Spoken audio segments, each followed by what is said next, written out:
Πάμε στον κύριο Δημήτρη Κυριάκου. Είναι υποψήφιος βουλευτής Λευκωσίας με το άλμα.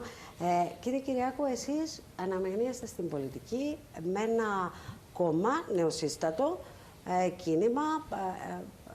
Αυτό παρουσιάζεται ως αντισυστημικό, αυτό παρουσιάζεται ως το κόμμα κατά της διαφθοράς.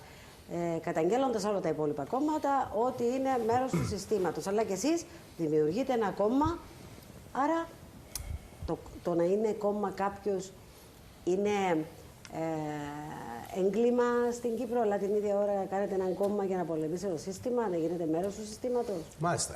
Καλημέρα σας. Είμαι ο Δημήτρης Κυριάκου. Είμαι μάχημος εκπαιδευτικός στην ανώτατη εκπαίδευση από το 2010. Στην εκπαίδευση και εσείς, μαζί με τον κύριο Μάλιστα, στην ανώτατη εκπαίδευση.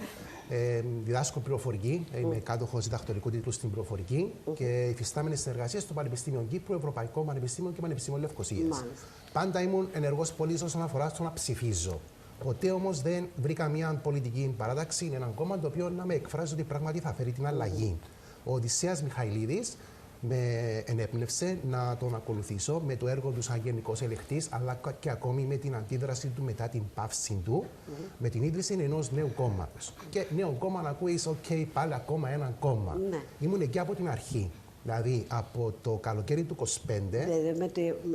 Θα εξηγήσω τι εννοώ. Από τη διαδικασία γέννησης του κόμματος. Η γέννηση έγινε από κάποια άτομα. Εγώ αναφέρομαι όταν ο Οδυσσέας Μιχαηλίδης βγήκε με ανάρτηση στην ιστοσελίδα του και είπε, ζήτησε από τους πολίτες, θέλουμε εθελοντές να έρθουν να καθορίσουμε τις θέσεις του κόμματος σε διάφορες θεματικές ενότητες. Ναι. Και δηλώστε εθελοντικά ποιοι θέλετε να λάβετε μέρος. Βρήκα τι ωραίο πράγμα. Ήταν και καλοκαίρι του 25, που ο κόσμος πάει διακοπές. Και επικοινωνήσατε εσείς με τον κύριο Μιχαηλίδη. Δήλωσα, γέμισα τη φόρμα. Ναι. Με πήραν τηλέφωνο, παρευρέθηκα στην Επιτροπή Παιδείας και στην Επιτροπή Ψηφιακής Πολιτικής Κοινοτομίας με άλλους επαγγελματίες του χώρου, τους οποίους διακατέχουν τρία χαρακτηριστικά. Όλοι μας οι οποίοι δουλέψαμε στο άλμα εθελοντικά και καθορίσαμε θέσεις, έχουμε τη γνώση στο αντικείμενο που εκφράζουμε, κάτοχος διδακτορικού τίτλου στην πληροφορική, την εμπειρία, μάχημος εκπαιδευτικός από το 2010 ως σήμερα και την ικανότητα να εφαρμόσουμε αυτά τα οποία εκφράζουμε. Λάβαμε μέρος σε συναντήσεις, φυσική παρουσία, τηλεδιασκέψεις, βγάλαμε προσχέδια, τα στείλαμε. Να σας πω και ένα παρασκήνιο αν θέλετε. Ο Οδυσσέας Μιχαηλίδης σε ένα προσχέδιο είχα εκφράσει τη διαφωνία μου σε κάποια θέματα και με πήρε τηλέφωνο η ώρα 8 τη νύχτα και μου έλεγε, Δημήτρη, γεια σου, είμαι ο Οδυσσέας. Πρώτη φορά μιλούσαμε, δεν με ήξερε. Άκουσα, έχεις ένσταση σε αυτά τα θέματα. Έχω ανοιχτό το κείμενο. Πες μου σε τι διαφωνείς. Και κάνατε συζήτηση, δηλαδή και σας άκουσε και τα διόρθωσε. Δήλωσε και σε δημόσια τοποθέτησή του ότι όταν ανοίγει αυτά τα σχέδια, τα προσχέδια, έκανε πάντα accept all. Εφόσον είναι στις θέσεις του άλμα που εκφράζει το καταστατικό, το έχει δηλώσει ο ίδιος, έκανε accept all όλες τις εισηγήσεις μας. Μάλιστα. Ακολούθως, μας κάλεσε σε μια συνάντηση για να μας ευχαριστήσει που λάβαμε μέρος στις θεματικές ενότητες. Άρα ο τρόπος που σας αντιμετώπισε. Μάλιστα, πολύ δημοκρατικός. Και δημοκρατικός και επαγγελματικός, λέτε. Και να το ολοκληρώσω, σας παρακαλώ. Μας κάλεσε, βεβαίως, τελειώνω αμέσως. Μας είπε ότι ελάτε να σας ευχαριστήσω που λάβατε μέρος. Και εκεί μας είπε, όποιος από εσάς που έλαβε μέρος θέλει να δηλώσει για υποψηφιότητα, σας καλώ να το κάνετε. Και είπα, τι ωραία ιδέα. Ναι. Θα ήθελα παρακαλώ να παρουσιάσω τον εαυτό μου ότι πιστεύω θα ήμουν πολύ καλός υποψήφιος. Πήρα διαδικασία, μία μικρή τηλεδιάσκεψη με την κατάλληλη επιτροπή και με πήρε τηλέφωνο και μου είπε, Δημήτρη, θα είσαι υποψήφιος στην επαρχία Λευκωσίας. Μιλώντας με συνυποψήφιους μου, έκανε το ίδιο και με άλλους. Τι ωραίο πράγμα να στηθεί ένα νέο κόμμα στην Κύπρο. Έχουμε 22 θεματικές ενότητες. Το ειδικό σας ενδιαφέρον, έτσι, μια κουβέντα μόνο μου.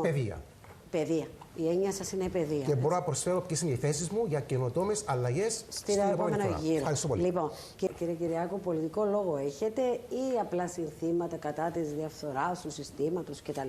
Βεβαίως, στην ιστοσελίδα μας almacy.org /forum είναι αναρτημένες 22 θεματικές ενότητες. Ο Οδυσσέας είπε θα γίνουν 30 όσες εκλογές, οι οποίες είναι καταχωρημένα ξεκάθαρες οι θέσεις μας. Εμείς καλούμε τους πολίτες, ακόμα και τους δημοσιογράφους, κατεβάστε αυτά τα αρχεία και αν ο κόσμος μας τιμήσει με τη ψήφο του, ανοίξτε τα και πέστε μας για αυτή τη θέση τι έχετε κάνει. Εγώ προσκαλώ οποιοδήποτε να πάει σε οποιαδήποτε άλλη ιστοσελίδα κόμματος και να δει αν υπάρχουν 22 αναρτημένες θέσεις αυτή τη στιγμή στην ιστοσελίδα τους. Δεν είστε απολυτικά, αλλά εσείς. Απολυτική είναι τη μόδα το πούμε. Όχι, βεβαίως όχι. Έχουμε θέσεις ξεκάθαρες. Είστε πολιτικό κίνημα. Στο Κυπριακό τι λέτε? Επειδή έχω λίγο χρόνο, θα ήθελα να ασχοληθώ με την παιδεία που είναι το θέμα μου.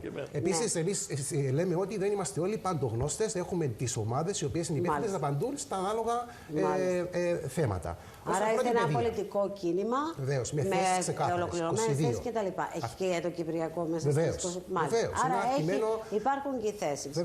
Μπορεί να κρίνει ο κάθε πολίτης. Αν μπορώ να αφαιθώ στην παιδεία, σας παρακαλώ. Πολύ, πολύ σύντομα. Ευχαριστώ.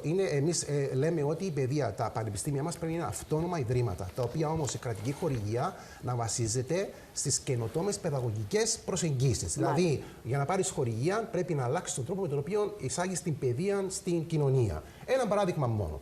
Όλα τα πανεπιστήμια τώρα, τα περισσότερα, ακόμα και η μέση εκπαίδευση, οι εξετάσεις γίνονται με κλειστά βιβλία. Το οποίο στηρίζεται στην απομνημόνευση πληροφοριών, μάζας πληροφοριών. Σε παλαιές εποχές.